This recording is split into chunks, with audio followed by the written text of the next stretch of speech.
नमस्कार दोस्तों। आज क्या है कि प्रमुख नदियाँ एवं उसकी सहायक नदियों के बारे में जो एक नंबर में प्रश्न पूछा जाता है।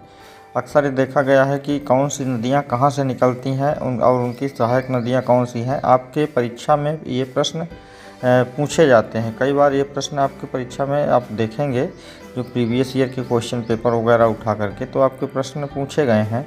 और ये प्रश्न इतने इम्पॉर्टेंट हैं कि कभी कभार ऐसा होता है कि आता हुआ क्वेश्चन आपसे छूट जाता है या कन्फ्यूजन में होता है। तो आज ये महत्वपूर्ण सेशन है और इस सेशन में जो प्रमुख नदियां हैं उन प्रमुख नदियों के कहाँ से निकलती हैं और उनकी सहायक नदियां क्या हैं इसके बारे में आज हम करेंगे। तो पहले है आपकी गंगा नदी। अब देखिए, गंगा नदी की सहायक जो नदियां हैं वो है गोमती, दूसरा है घाघरा, तीसरा है गंडक, चौथा है कोसी, पांचवा है यमुना, छठवां है सोन और सातवां है रामगंगा। तो गंगा नदी की जो सहायक नदियां हैं वो कुल 7 सहायक नदियां हैं प्रमुख रूप से।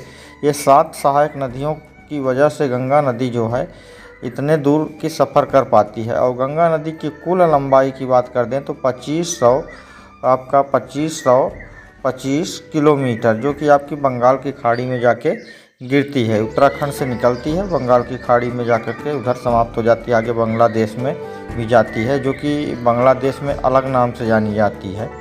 फिर बात करते हैं यमुना नदी की। तो देखिए, यमुना नदी की सहायक नदी कौन कौन सी है। पहला है आपका चंबल, दूसरा है सिंधु, तीसरा है बेतवा, चौथा है केन, पाँचवा है टोंस और छठवां है आपका हिंडन मिला करके कुल 6 नदियां हैं।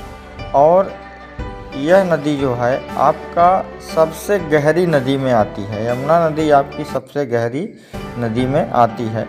इलाहाबाद अर्थात प्रयागराज जो नाम हो गया है, पहले इलाहाबाद नाम था। ये दोनों नदियां, गंगा और यमुना नदियों का मिलन होता है। फिर यही यमुना नदी यहाँ पर इलाहाबाद में आकर के समाप्त हो जाती हैं और ये गंगा का रूप धारण करके आगे बढ़ती है। और ये जो है बिहार होते हुए आपका बिहार, फिर उसके बाद आप झारखंड में थोड़ा सा प्रवेश करती हैं, फिर बंगाल, पश्चिम बंगाल, उसके बाद आपका बांग्लादेश निकल जाती हैं। फिर बात करते हैं अगली जो नदी है हमारी, वो है गोदावरी नदी। अब देखिए, गोदावरी की जो सहायक नदी है वो है इंद्रावती, दूसरा है मंजीरा, तीसरा है बिंदुसार, चौथा है सरवरी और पांचवा है पेनगंगा और छठवां है प्राणहिता। अब देखिए, गोदावरी के बारे में बता देते हैं आपको। तो ये दक्षिण भारत की गंगा कही जाने वाली सबसे मोस्ट इम्पॉर्टेंट नदी है और यह नदी जो है अपने साथ कई लोगों को जीवन दान देने का काम करती है। चलिए, अगली नदी है आपकी कृष्णा नदी।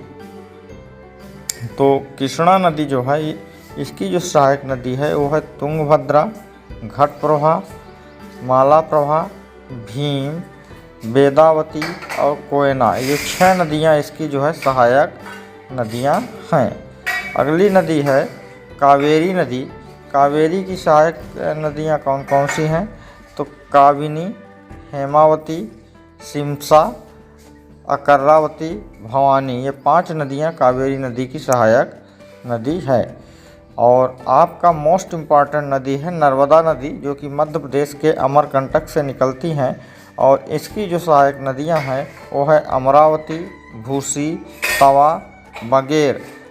ये जो नदी है नर्मदा, इसको बचाने के लिए नर्मदा बचाओ अभियान या नर्मदा संरक्षण अभियान मध्य प्रदेश के शिवराज सरकार के द्वारा चलाया गया और नर्मदा नदी को बचाने का बहुत पूर्ण प्रयास किया गया और इस तरह के अभियान चलाए जा रहे हैं। अगली नदी है सिंधु नदी। सिंधु की सहायक जो नदी है वो सतलुज है, द्रास है, जास्कर है, श्लोक है, गिलगित है और सुरु है। ये सिंधु की सहायक नदियाँ हैं। अगली आपकी नदी है, नेक्स्ट है ब्रह्मपुत्र। ब्रह्मपुत्र की जो सहायक नदियां हैं वो दिबांग है, लोहित है, जियो भरोली है, भोरली है और दिखाओ है, सुवानगिरी है, सुवानगिरी मानस करके है। तो ये 5 इसकी सहायक नदियां हैं। फिर अगली जो हमारी नदी है वो है दामोदर। अब दामोदर की जो सहायक नदियां हैं केवल दो ही हैं, पहला है बराकर, दूसरा है कोनार, इसकी सहायक नदियां हैं। अगली हमारी जो नदी है वो रवि, ये छोटी मोटी नदी है, इसका कहीं बहुत ज़्यादा जिक्र नहीं होता। हमारी जो अगली नदी है वो रवि नदी। रवि की जो सहायक नदी है बुधिल, नई या धोना, सिउदल, ऊझ। अगली नदी है महानदी, इसकी जो सहायक नदियां हैं शिवनाथ, हसदेव, जोंक, मंड, इव, पोंग, तेल, ये 7 सहायक नदियां हैं इसकी। फिर अगला है चंबल। चंबल की जो सहायक नदी है वानस, काली सिंध, शिप्रा, पार्वती और मेज, ये 5 प्रमुख सहायक नदियां हैं। तो इस प्रकार से ये आपने देखा, और कि कौन सी नदी की सहायक नदी कौन सी है, ये आपको आज की इस क्लास में देखने को मिला। अगर वीडियो अच्छी लगी हो तो वीडियो को लाइक शेयर कमेंट करिएगा। धन्यवाद।